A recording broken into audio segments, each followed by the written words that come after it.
¿Qué vamos a tener nosotros, muchachos? Ya empezó a grabarse. Discúlpenme. ¿Qué vamos a tener nosotros? ¿Cuál era la tarea? ¿Qué había quedado de tarea? Nos estaba diciendo la tarea. Analice el impacto en las variables macroeconómicas a partir de un avance tecnológico. Les decía que era muy parecido a lo de a la reducción de impuestos, muchachos, pero aquí hay que ver la diferencia entre la reducción de impuestos y un avance tecnológico. ¿Qué va a pasar con el avance tecnológico, muchachos? Cuando hay avances tecnológicos, ¿qué pasa con la oferta de trabajo? ¿Aumenta o disminuye? Nosotros como trabajadores, ¿vamos a ofrecer más mano de obra o vamos a ofrecer menos mano de obra? ¿Y por qué? ¿Ustedes qué creen que pase? Más mano de obra. Menos mano de obra. A ver, ¿quién dice que más y quién dice que menos? El que dice que más, ¿por qué?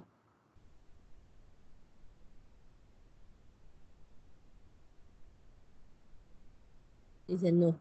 A ver, muchachos, ¿qué vamos a tener? El que dice menos, ¿por qué va a haber menos mano de obra ahí?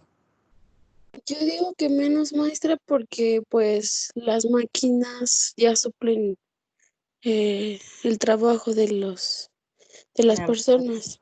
Ok, entonces te están dejando sin trabajo, ¿estás de acuerdo? Sí, Entonces, si te dejan sin trabajo, ¿a poco te vas a quedar sin trabajar? ¿O buscas otra fuente no, de pues trabajo? Entonces, muchachos, fíjense, un avance tecnológico genera destrucción y generación de empleos. En la teoría económica, muchachos, esto ustedes lo vean en economía de la empresa. Ajá. Una destrucción de empleos, muchachos, implica que también se van a generar nuevos empleos. Sí, vamos a ponerlo hace muchos años con el sindicato de telefonistas. ¿Quiénes eran las telefonistas, no? Aquellas señoras que estaban con los conmutadores, han visto esas películas viejas donde está una tabla gigante con muchos enchufes pequeñitos y estaban ellas enlazando llamadas. ¿Qué pasó con el avance tecnológico? ¿Siguieron siendo necesarias esas señoritas de estar enlazando llamadas con la pantalla conectándolas? No. Entonces, ¿qué va a pasar, muchachos? El avance tecnológico destruyó esas fuentes de trabajo, sí, pero también creó nuevas fuentes de trabajo. ¿Cuáles fueron? Pues alguien tuvo que construir ese conmutador automatizado. 2, alguien le tiene que dar mantenimiento. 3, hay que estarlo cambiando constantemente. No es la misma tecnología de la década de 1970, 1980 a la tecnología que se tiene hoy. Entonces, muchachos, el avance tecnológico genera que aumente la oferta de trabajo. Entonces vamos a tener que aumenta la oferta de trabajo. Voy a empezar en el salario nominal. Si aumenta la oferta de trabajo, muchachos, se desplaza hacia la derecha. ¿Estamos de acuerdo? Se está desplazando mi curva hacia la derecha. Tengo oferta de trabajo 1, de la 0 a la 1. No sé qué le moví ahora a mi pluma, que ahora hasta marca más. ¿Esto qué va a generar, muchachos? De este lado, en el salario real, ¿qué está pasando con los precios? Ese incremento de oferta de trabajo, muchachos, hace que los salarios, perdón, que los precios disminuyan. Y si los precios disminuyen, muchachos, ¿qué va a pasar con los salarios reales? ¿Van a subir o van a bajar? Suben, esta P disminuye, se hace más chiquita. ¿Qué va a pasar con nosotros como trabajadores? ¿Nos va a alcanzar para más o nos va a alcanzar para menos?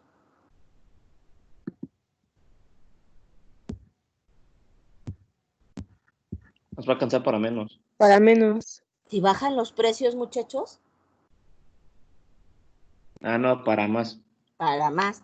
Entonces, ¿qué va a pasar, muchachos? Esta disminución de precios va a incentivar el consumo. ¿Qué va a generar de este lado del mercado nominal? Si bajan los precios, muchachos, y aumenta la oferta de trabajo, también va a generar un incremento en la demanda de trabajo que vamos a tener, perdón.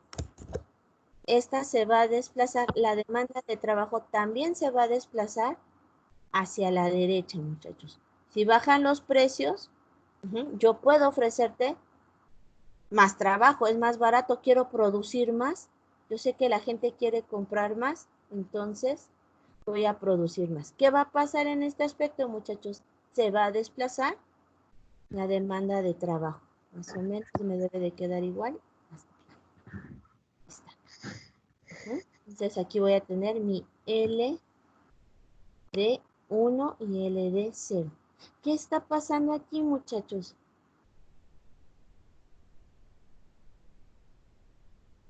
Déjenme la cambio de color porque es verde.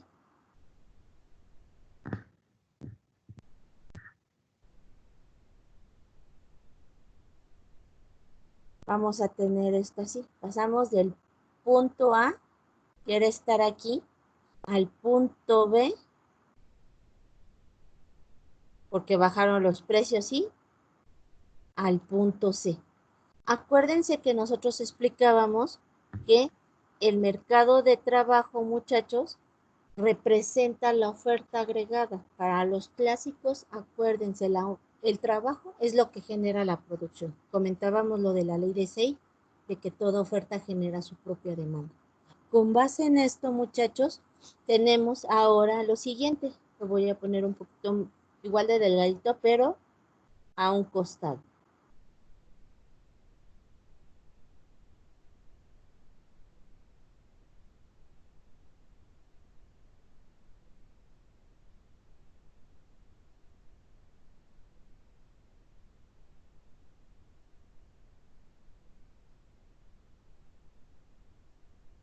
¿Qué está pasando, muchachos? Que ahora pasé de la oferta agregada 0 a la oferta agregada 1. ¿Esto qué va a implicar, muchachos? Un desplazamiento de la oferta agregada.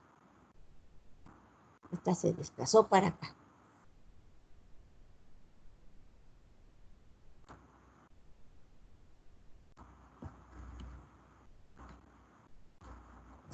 ¿Qué pasó con los precios, muchachos? ¿Subieron o bajaron? Bajaron. Bajaron. ¿Nos alcanza para más o nos alcanza para menos? Para más. ¿Y qué pasa si muchachos, en la oferta monetaria de saldos reales bajan los precios? ¿Qué pasa con este coeficiente? ¿Va a ser más grande o más chiquito? Aumenta, ¿no? Aumenta. Entonces voy a desplazar mi oferta monetaria hacia la derecha. Perdón. Desplazo mi oferta monetaria hacia la derecha.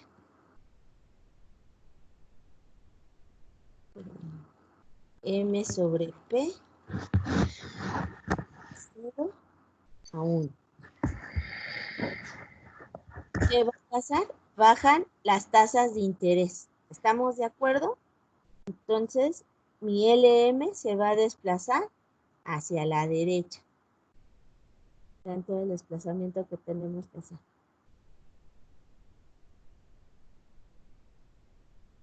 Más o menos, déjame ver dónde queda.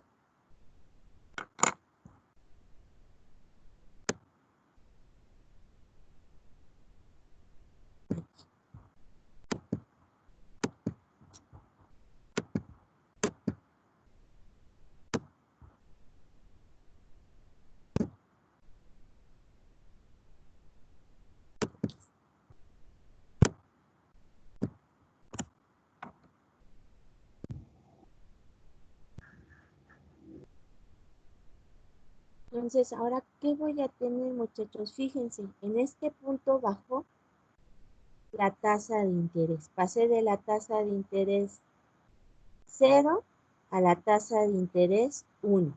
Si baja la tasa de interés, por obvias razones, aumenta el consumo en la inversión. ¿Cuál es el impacto del avance tecnológico, muchachos? Un avance tecnológico va a aumentar la oferta de trabajo. Al aumentar la oferta de trabajo, disminuyen los precios. Yo quiero trabajar más. Esto tiene un impacto en los salarios reales. Al aumentar la oferta de trabajo, le estamos pegando a los salarios reales. Yo estoy dispuesto a trabajar por un salario menor porque me quiero colocar en el mercado laboral. Si yo estoy dispuesto a cobrar menos, muchachos, ¿qué van a hacer? las empresas pueden producir más, van a producir más, pero ¿qué va a pasar con los precios? Comienzan a bajar. Si bajan los precios, muchachos, obvio esto implica el aumento de producción. Bajaron los precios, voy a consumir más. Tiene un impacto en la oferta monetaria, muchachos, y al final los precios bajaron, disminuyó la tasa de interés, se incrementó la producción. ¿Sí queda claro o no? Sí, Miss. Sí, maestra. Ok. Esto más o menos era lo que tenían que hacer de tarea. Si no lo hicieron así, no se preocupen. El chiste de esto, muchachos, y se los comenté hace ratito, se tienen que acostumbrar a realizar análisis gráficos. Así que hay un mal chiste que dice, no hay nada peor que un economista, porque te quiere explicar la realidad con una gráfica, o peor, cuando te la quiere explicar con una serie de gráficas. Bueno, ese mal que padecemos los economistas también lo padecen los financieros. ¿Por qué? Porque ustedes no van a estar graficando salarios, ni muchísimo menos, pero sí van a estar graficando constantemente o tienen que analizar constantemente rendimientos, comportamientos de acciones. Ustedes saben toda la gama de análisis gráfico que tienen que hacer, muchachos. Tienen que aprender, ojo, a representar los riesgos. Los riesgos literal tienen una representación gráfica. Eso lo tienen que aprender a hacer y a estarlo, pues sí, acostumbrarse, ver la gráfica y decir, eso significa. ¿Sí queda claro, muchachos? Ujú. Sí. Sí, maestra. Entonces nada más les pongo su interpretación con letra bonita y toda la cosa y la voy a poner en una esquina. Lo voy a poner ahora sí que con texto para que no quede la letra fea. Ujú.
Se duerman. Ay, perdón, mi es que no No tenía el se micrófono abierto. preocupen.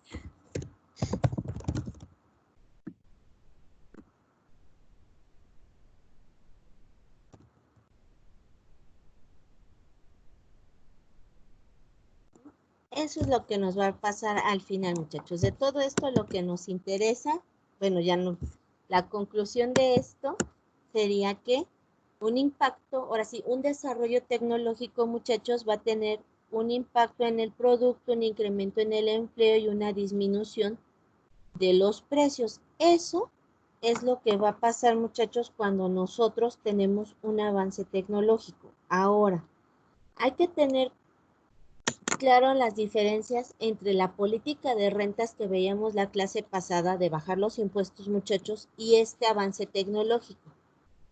Es muy parecido, sí, pero vamos a tener un pequeño gran problema, y esa es la crítica que se le hace, si lo vemos en un terreno real ya aterrizado, al gobierno norteamericano. Una disminución de impuestos sí va a aumentar la producción, muchachos, pero no en una cuantía muy grande. Los desplazamientos que aquí nosotros vimos en clase son grandes y se ven en las tablas que les estoy poniendo en el pizarrón. Pero en la realidad, muchachos, una disminución de los impuestos, tanto por el lado de los empresarios como por el lado de los consumidores, es muy chiquito. Ajá. Sobre todo por el lado de los productores, que son los que deben de recanalizar esos ingresos adicionales, ¿no? Entonces, el impacto que se da, muchachos, es muy chiquito. Así va a aumentar la producción, pero en una cuantía muy pequeña. Entonces, dicen, bueno, sí va a aumentar, pero ¿qué tanto va a aumentar? ¿No? Hay que medir, allí se miden elasticidades y todo eso para ver si ese impacto de los impuestos realmente va a modificar en una cuantía importante la producción. Si nosotros analizamos la economía norteamericana, muchachos, mi pregunta es, antes de la pandemia, claro está, si ustedes analizan los indicadores de producción dentro del territorio norteamericano, muchachos, sí aumentó, pero fue un porcentaje de incremento muy pequeño. O sea, sí tuvo resultados, pero no los esperados, no los que prometía el señor. Entonces, lo idóneo, muchachos, en términos de la teoría económica, es que se dé el avance tecnológico. ¿Por qué? Porque esto te va a especializar a la mano de obra y vas a estar constantemente innovando, lo que genera que tú seas productivo. Entonces, lo ideal, muchachos, es que se dé esto y no una política de rentas desde la perspectiva del modelo clásico, muchachos. ¿Estamos de acuerdo? Hasta aquí, ¿alguna duda, alguna pregunta? No, maestra. ¿No? Lo que sí puede funcionar, muchachos, y si lo igual, volviendo a aterrizar en el terreno de la realidad, una disminución de los impuestos indirectos, muchachos, sí puede incentivar el consumo. Ojo, el consumo, no la producción. ¿Por qué? Porque nosotros estamos dispuestos a consumir más y por lo tanto a trabajar más si nos bajan el IVA. Si nos bajan el IVA, muchachos, ¿podemos consumir más o podemos consumir menos? El IVA. Acuérdense que todos pagamos IVA. No importa si somos ricos o si somos pobres. Consumir más, ¿no? Consumir más. Consumir más. Entonces, muchachos, esto si ustedes lo pasan, analicen la política que está implementando Alemania. Está reduciendo el IVA, no el ICR, está reduciendo los impuestos al valor agregado. Lo que te permite consumir más. Si yo veo que puedo comprar más bienes, me están regresando poder adquisitivo. Estoy dispuesto a trabajar horas adicionales para tener un ingreso adicional y poder comprar más bienes. Si las personas comienzan a comprar más bienes y se agota el inventario, ¿me voy a quedar con los brazos cruzados o voy a empezar a producir?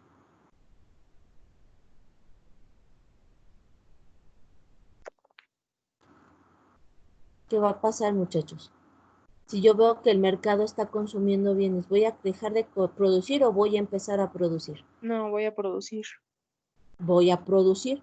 Entonces, muchachos, si empiezo a producir y yo tenía poquitos obreros trabajando y mis máquinas las tenía con capacidad subocupada, ¿las voy a poner a trabajar más o las voy a poner a trabajar menos?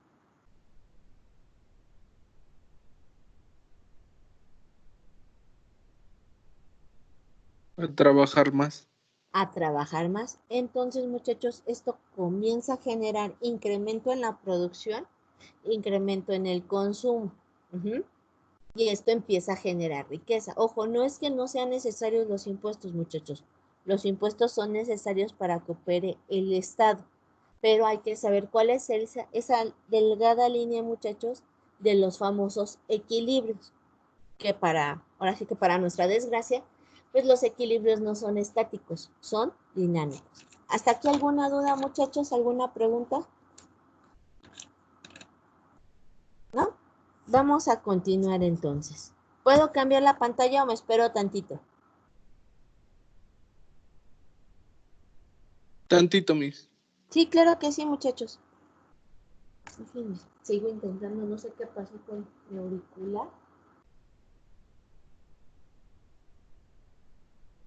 Ya está fallando mi compu.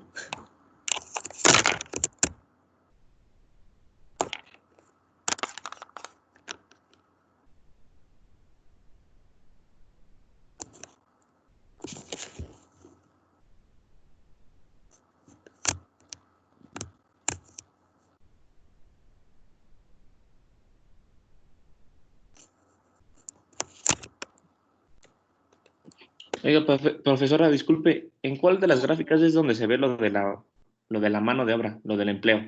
En esta. A ver. Esta de aquí.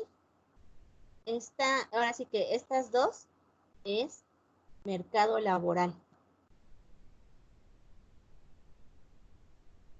Perdón la letra, tengo una letra muy fea. Sí, sí, es que estoy viendo que el impacto final es el incremento de empleo. Aquí está, hijo. Aquí usted va a tener lo que es el trabajo, L. Ajá. Entonces, como nos corren, porque hay un avance tecnológico, nosotros empezamos a ofrecer más trabajo. Baja nuestro salario nominal, pero también bajan los precios. Entonces, yo estoy dispuesto a trabajar aunque me pagues menos. Si tú me vas a pagar menos, ¿qué va a pasar con la demanda de trabajo? Esta comienza a desplazarse. Ajá. Por eso el mercado laboral aumenta. ¿Sí queda claro? Aumenta la cantidad de trabajo empleada. De este lado vamos a tener lo que se conoce, esta gráfica y esta gráfica se conocen como modelo IS-LM. La IS representa el mercado de bienes, LM representa el mercado de dinero y es un modelo de demanda agregada. ¿Y qué vamos a tener aquí? Vamos a tener lo que es el mercado real, precios y producción. ¿Qué está pasando en este caso? La producción aumenta. Y esto se debe, hijo, al avance tecnológico. Es más, me estaba faltando el desplazamiento de la demanda agregada por el desplazamiento de IS. Una gráfica aquí. Ojo, muchachos, no va a aumentar en la medida deseada, pero vamos a tener un incremento de la demanda agregada. Perdón. Y los precios siguen siendo bajos.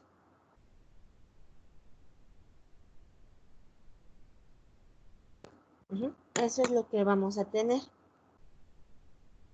¿Sí quedó claro, hijo? Sí, profesora. Ok.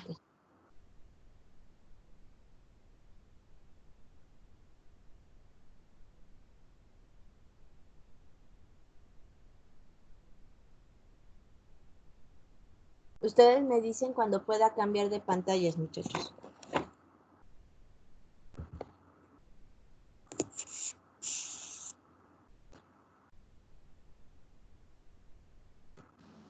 Por mí cuando quiera, Miss. ¿Sí? ¿Todos los demás? Sí, profesora. Maestra. ¿Sí? Ok, vamos a cambiar.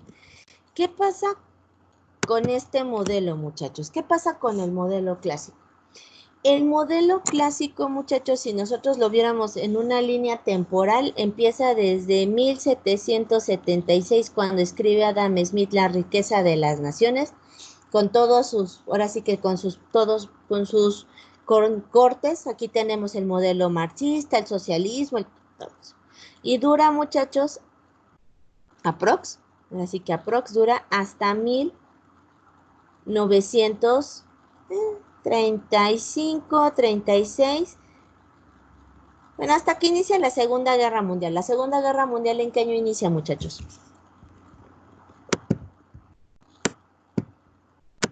A ver, muchachos, ¿en qué año inicia la Segunda Guerra Mundial? En 1939. Ok. ¿Por qué hasta ese entonces dura, muchachos? Estamos hablando que de 1900, desde 1700, perdón, 76 más o menos, que es cuando se publica La riqueza de las naciones, perdón, desde 1976 hasta 1939. ¿Por qué vamos a tener esto, muchachos? Esto se debe a la crisis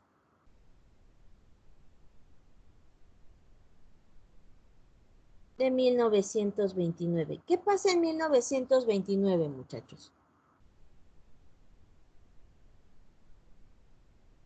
A ver, díganme, ¿qué pasa en 1929? La Gran Depresión. Exacto. ¿Qué pasa con la Gran Depresión? La Gran Depresión, muchachos, en términos económicos va a tener un gran, ahora sí que se llama la Gran Depresión por algo, pero esta Gran Depresión, muchachos, tiene un pequeño gran problema. La teoría dominante era la teoría clásica, muchachos. ¿Estamos de acuerdo? Lo estamos señalando aquí en este de aquí.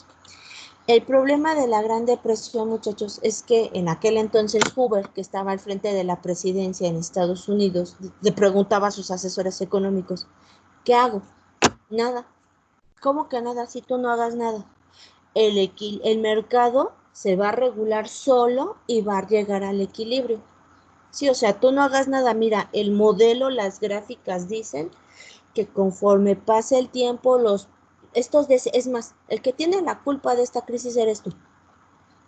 O sea, el mercado funcionaba perfectamente bien, nada más que tú metiste la cuchara queriéndolo regular y entonces generaste distorsiones, generaste desfases con los precios, con las cotizaciones y por eso están cayendo los precios y por eso la gente no consume y por eso hay desempleo, porque tú metiste tu cuchara, porque el modelo dice esto. En el largo plazo se va a restablecer el equilibrio.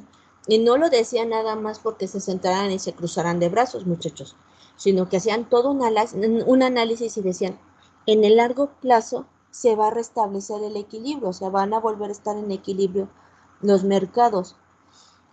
Aquí el problema, muchachos, es la pregunta que les hacía al inicio del cuatrimestre o cuando empezábamos a ver este modelo.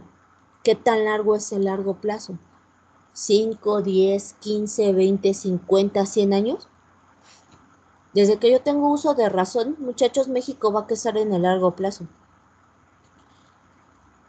Desde que tiene uso de razón mis papás, en el largo plazo la economía mexicana va a crecer y vamos a hacer una economía de primer mundo. Y estoy casi segura que ustedes desde que más o menos tienen uso de razón han escuchado a muchos políticos decir en el largo plazo la economía mexicana va a crecer. ¿Qué tan largo es el largo plazo, muchachos? Entonces aquí ya habíamos establecido que la diferencia entre nuestra percepción de largo plazo entre economistas, financieros e ingenieros radica, muchachos, en el cambio de la estructura productiva. Entonces pasan los años, literal, nos dan 1, 2, 3. En 1933, muchachos, se llega ahora sí que al valle de la crisis, es decir, vamos a tener nuestro ciclo económico. Tenemos nuestro ciclo económico, vamos a tener el tiempo, los años. Tenemos el tiempo, muchachos. Vamos a tener las tasas de crecimiento. ¿Ustedes se acuerdan cómo calcular una tasa de crecimiento?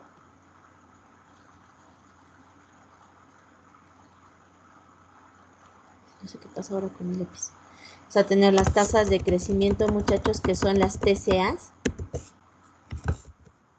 de crecimiento anual, en términos reales. Voy a ampliar un poco más esto, muchachos. Aquí tenemos números negativos.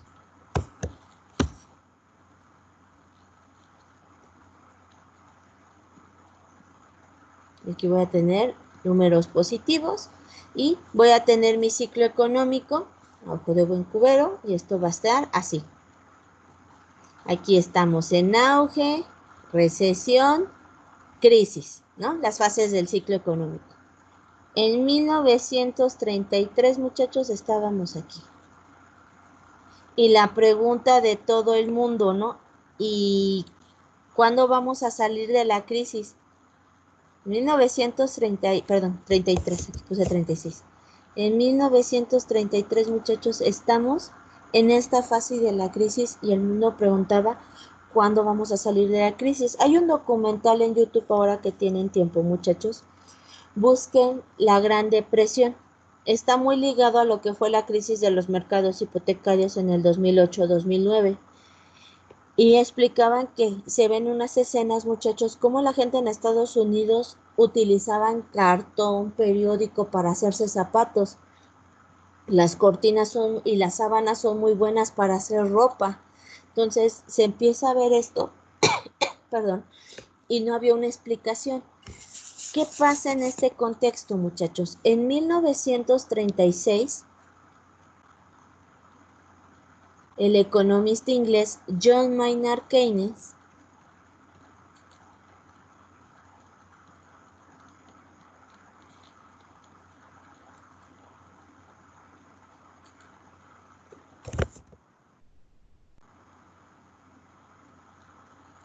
publica su libro La teoría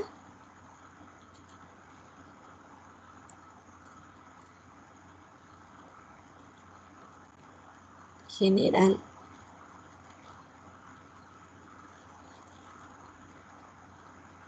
de la ocupación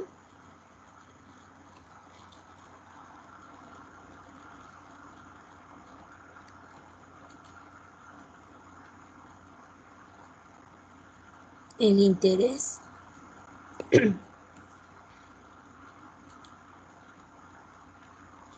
y el dinero.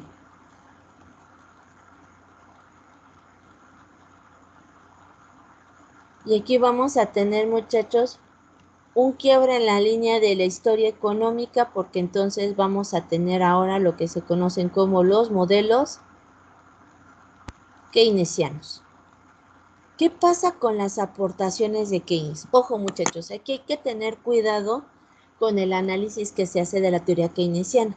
Keynes nunca reniega de los modelos clásicos, nunca dice yo voy a dejar de ser clásico, ni siquiera está rompiendo con ellos. Es más, Keynes era alumno de Alfred Marshall, uno de los economistas clásicos representativos. Entonces, no es que él rompa con ellos, sino que simplemente las aportaciones que hace él al modelo clásico en su momento, muchachos, son tan radicales que acaban formando otro punto de análisis de la teoría económica. ¿Cuáles van a ser estas aportaciones, muchachos? Los clásicos decían que existía el desempleo voluntario, es decir, yo no trabajaba porque no quería, porque existía la tasa natural de desempleo y yo no trabajaba porque no quería, no porque no encontrara trabajo. Keynes dice, el desempleo es estructural, no encuentras trabajo porque no hay trabajo, así bajes muchos tus salarios, por lo tanto precios y salarios son rígidos, muchachos. Ahorita se los voy a poner todo, nada más se los estoy platicando ahorita. Vamos a tener que precios y salarios van a ser rígidos, muchachos. Es sobre todo los salarios. La pregunta es, ¿los salarios se adecúan, muchachos, conforme la oferta y la demanda de trabajo? ¿Realmente?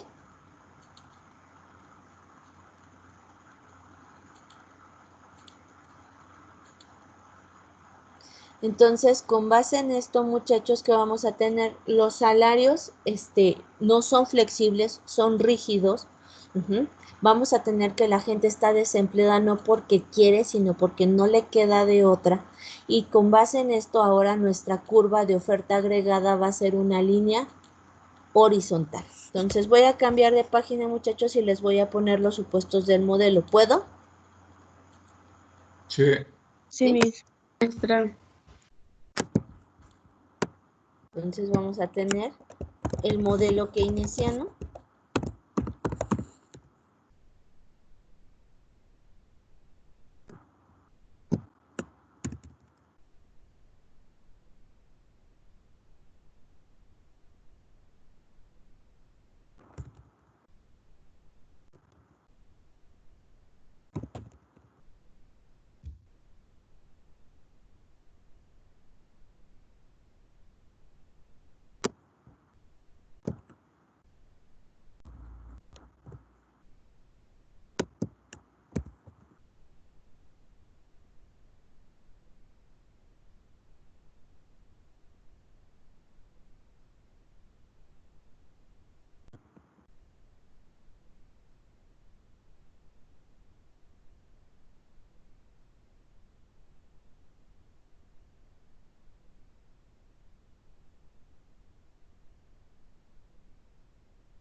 Ok, muchachos, ¿qué vamos a tener en el caso del modelo keynesiano? Aquí les puse los supuestos generales, o cuáles son las implicaciones de este modelo y qué hace, muchachos, que rompa con el modelo clásico y se hable de la teoría keynesiana. Vamos a tener, muchachos, que uno, el desempleo es estructural. ¿A qué nos referimos con que el desempleo es estructural?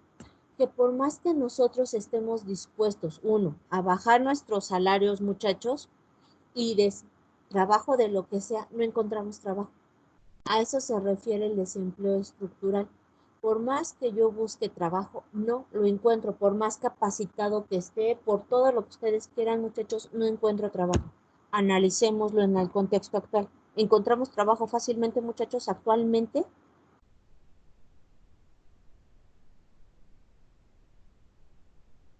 No. No. Podemos bajar nuestro salario. ¿Nos van a contratar, muchachos? Aunque estemos dispuestos a bajar nuestros salarios, ¿nos van a A contratar? la mejor. A lo mejor, y eso en el mejor de los casos, ¿no? Entonces a esto se refiere con desempleo estructural. Por más que estemos dispuestos a bajar nuestros salarios, muchachos, va a llegar el momento en el que no nos van a contratar, y eso era lo que veía el modelo clásico, que la gente bajaba sus salarios, decía, yo estoy dispuesto a trabajar, dame trabajo. Sí, pero no hay. No te necesito, no necesito que produzcas, ¿no? Acuérdense que esto está en el contexto de la crisis de 1929, muchachos. Y a menos que seamos China, nosotros y las economías occidentales, esta crisis, la crisis de 1929, la que es el precedente del modelo keynesiano, fue la última crisis de estancamiento económico. ¿Qué es el estancamiento económico, muchachos? ¿Qué implica?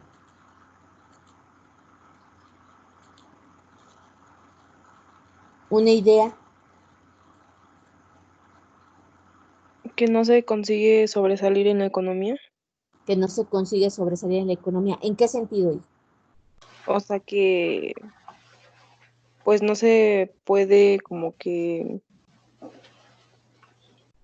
mejor, o sea, hacer un crecimiento económico.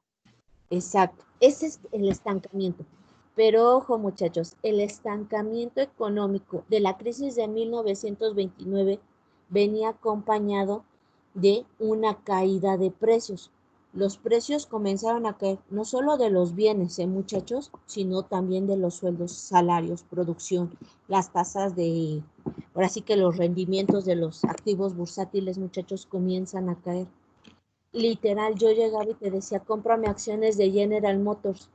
Ustedes, si yo llego y les ofrezco acciones de General Motors, muchachos, ahorita no nos metemos con el rendimiento, te las estoy vendiendo baratas. Ajá. ¿Me las comprarías, sí o no? Sí, Acciones de General Motors a 5 pesos.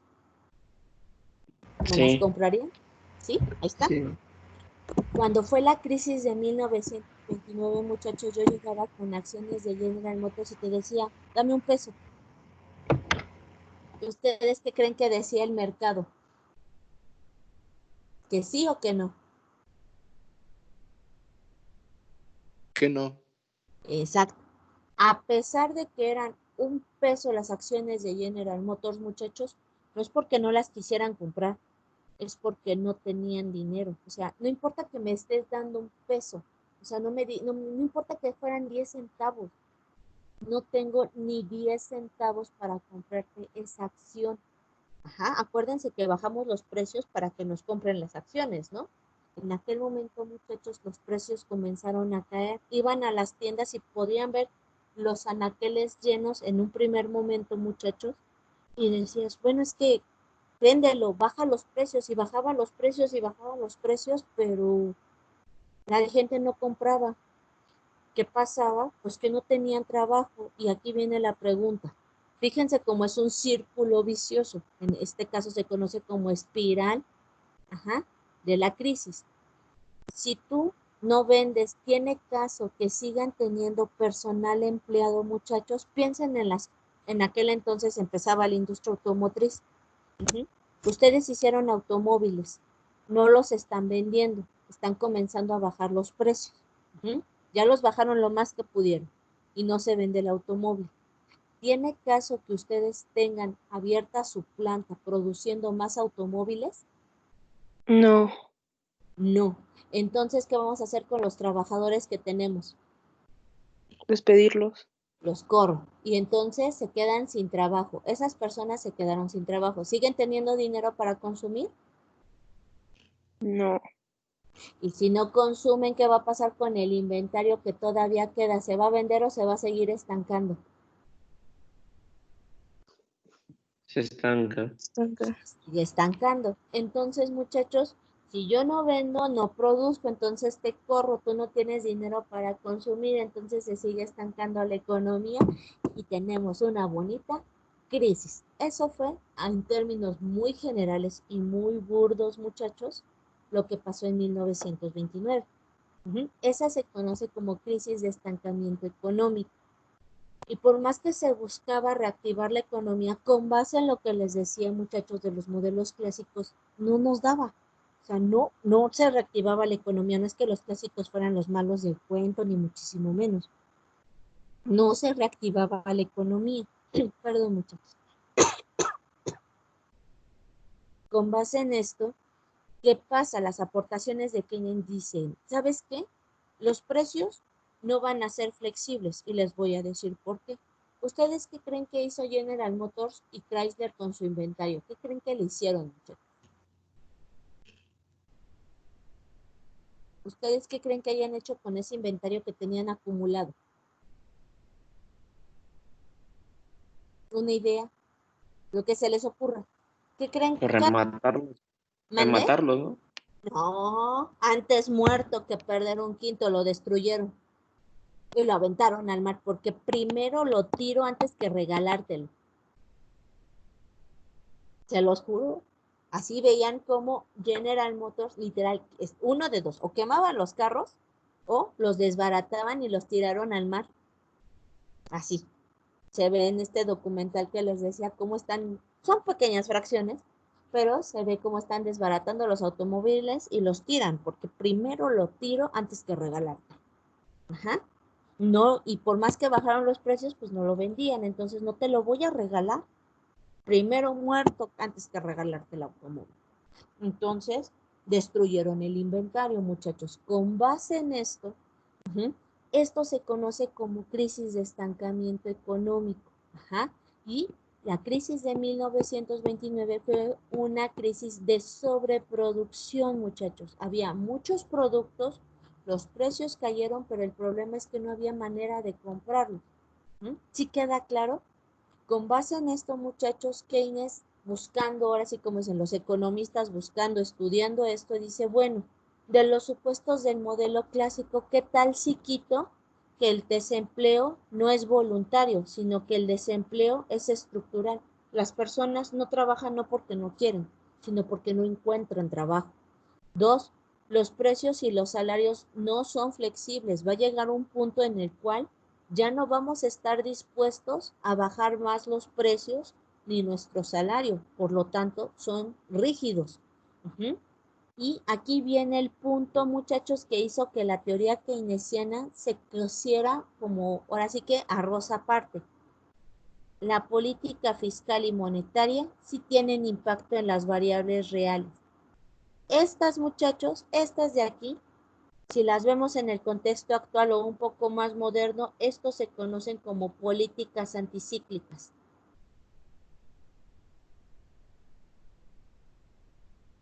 No sé qué pasó con mi lápiz, perdón, muchachos.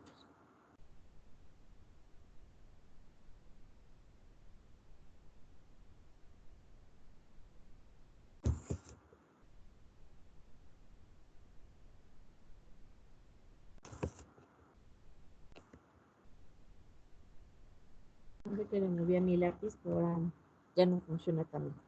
Estas van a ser las políticas anticíclicas, muchachos. ¿Qué vamos a tener en este caso con las políticas anticíclicas? Si nosotros tenemos el ciclo económico, como hace ratito se los dibujaba, está mi tasa de crecimiento, voy a tener el tiempo, muchachos, y voy a tener mi ciclo económico. Bueno, En lugar de llegar a esta fase de la caída de la economía, voy a buscar la manera, muchachos, de que mi ciclo haga esto.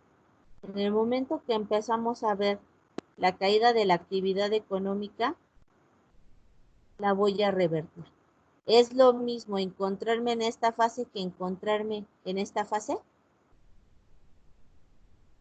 No. Esto, muchachos, se da con base en incentivar la actividad económica por medio de la política fiscal expansiva y la política monetaria expansiva. ¿Entendiendo? Por política monetaria expansiva, el incremento del gasto de gobierno. No sé si han escuchado el ejemplo, es el más choteado de los libros y el más ocupado también por los profesores. La política consistía, del gasto fiscal, muchachos, consistía en, voy a hacer un hoyo, los voy a contratar a ustedes para que hagan hoyos en la mañana. Ajá. Van a llenar de hoyos las calles y les voy a pagar. Están haciendo un trabajo, les tengo que pagar. Y voy a contratar a otros trabajadores para que en la noche tapen esos mismos hoyos.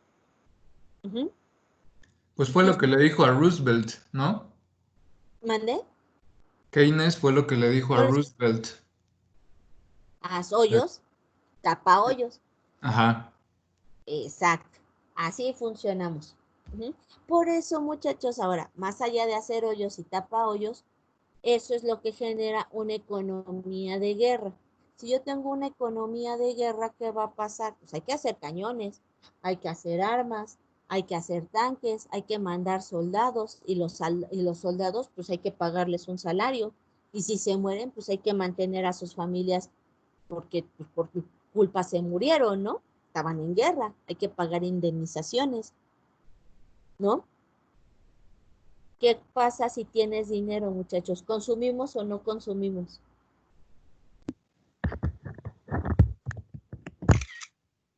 Empezamos a consumir, muchachos, y esto es lo que revierte esta tendencia del ciclo económico. ¿Estamos de acuerdo?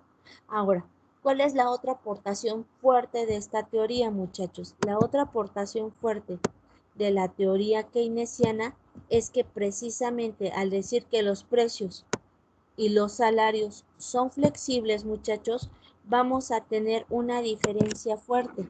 En este caso voy a tener, bueno, los precios, voy a tener la producción, muchachos, y voy a tener mi curva de oferta agregada. Y a diferencia de la oferta agregada clásica, que era una línea vertical, nosotros vamos a tener ahora una línea horizontal. Esta va a ser mi oferta agregada. ¿Por qué? Porque los precios, muchachos, son fijos, no se van a mover, no son flexibles. Los salarios no son flexibles. Por lo tanto, muchachos, lo que va a determinar el nivel de producción va a ser la demanda agregada. Vean cómo los desplazamientos ahora de la curva de demanda agregada no generan inflación, muchachos. Generan incrementos en la producción. ¿Sí queda claro?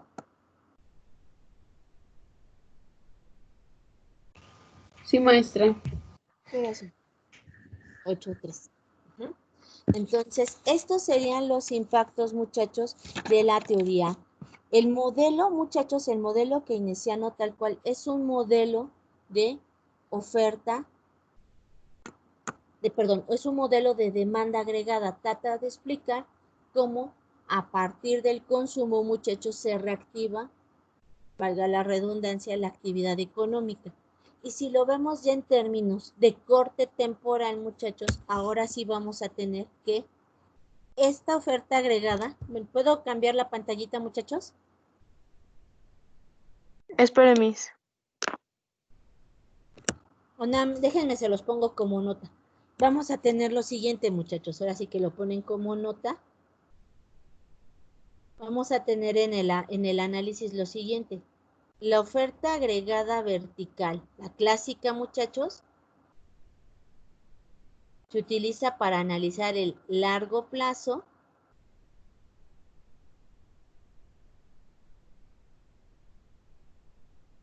y la oferta agregada horizontal, muchachos, como la maneja Keynes,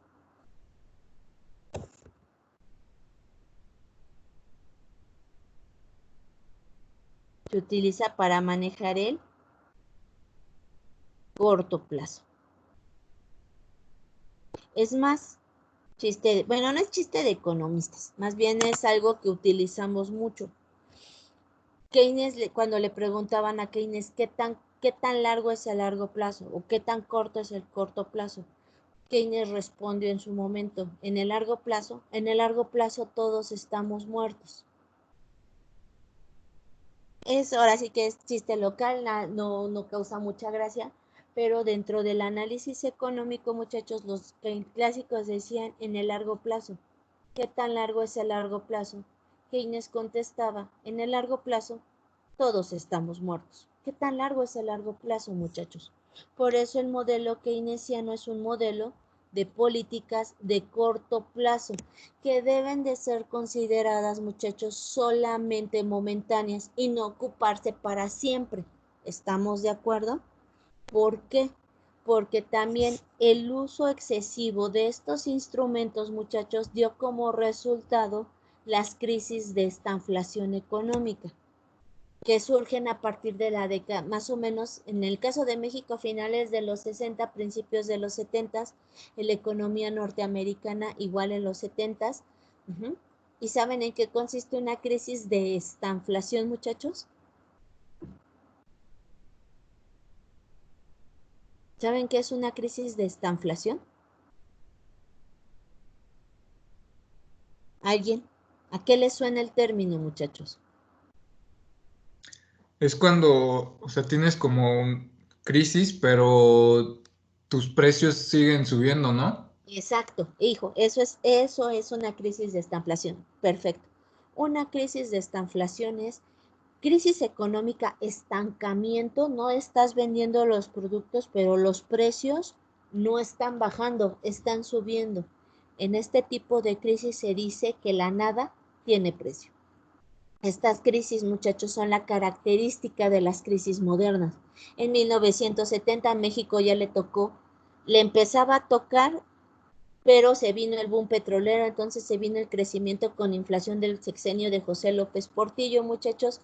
Nos caímos de nuestra nube en 1982 y del 82 hasta la fecha hemos estado en nulas tasas de crecimiento, salvo por San Cedillo y San Salinas de Gortari, que nos lo doraron la píldora en su momento, y parecía que la economía mexicana crecía, muchachos. Ojo, no estoy diciendo que hayan sido buenos gobiernos, ni que hayan sido lo mejor. Simplemente, muchachos, que supieron manejar las variables macroeconómicas de manera que nosotros como entes económicos percibíamos una mejora en nuestras condiciones de vida. Y si no me creen, pregúntenle a sus papás. Durante el sexenio de Carlos Salinas de Gortari se facilitó el acceso al crédito, cosa que nosotros como entes comunes y corrientes no teníamos acceso. Hoy ustedes sin tener, es más, lo vemos en el campus cuando vamos a clases, muchachos. ¿Cuántas veces están los de Banamex, los de HSBC, los de Bancomer ofreciéndonos tarjetas de crédito? Sobre todo los de Banamex. ¿Les interesa si trabajan? Esa es la pregunta. ¿A Banamex le interesa si ustedes trabajan, sí o no? Sí, Algunos sí, No. algunos no, pero a todos yo veo que todos traen tarjeta de crédito. Ni siquiera les preguntan si la pueden pagar. A lo mejor la pagan sus papás, a lo mejor la pagan ustedes, pero están ofreciendo el crédito. Pregúntenle a sus papás si más o menos hay como por el 82, 83 podían sacar una tarjeta de crédito. Muchachos, para tener un crédito era hasta no sé si llegaron a ver un anuncio de línea que decía, aquí, y sacaban a un señor muy grande que decía, aquí está una copia de la Constitución de 1900 y tantos, certificada por no sé quién, aquí está mi cartilla casi del antirrábico, mi traje de bautizo. Bueno, les pongo de ejemplo ese anuncio, muchachos, porque antes, para tener acceso al sistema financiero bancario particular, es decir, nosotros, muchachos, era extremadamente difícil. No había acceso a la banca. Tener acceso a un crédito no lo había. En el gobierno de Carlos Salinas se le dio acceso a ese sistema, empezó a haber consumo, se reactivaron algunas actividades económicas, más por el esquema de subastas de las empresas paraestatales, se firmó el Telecan, hoy Temec, que no es lo mismo, y se vive un momento, muchachos, que parecía que México de a de veras ya estaba dejando de ser tercer mundo, ya nos sentíamos casi vecinos, literal, en el sentido, somos a la par de Estados Unidos. Se viene el error de diciembre y se viene la crisis. Ahora, ¿por qué también les digo que Cedillo es buen economista? Porque sí, todo lo que quieran, el Fobapro y todo, pero Cedillo pasó de tasas de crecimiento negativas del -10, del -6% del Producto Interno Bruto a tasas positivas del 3% del Producto Interno Bruto, de 1995 a 1996. ¿Nos apretamos el cinturón? Sí, pero volviste a tener tasas de crecimiento positivas. ¿Que ya no ven historia de historia económica, muchachos?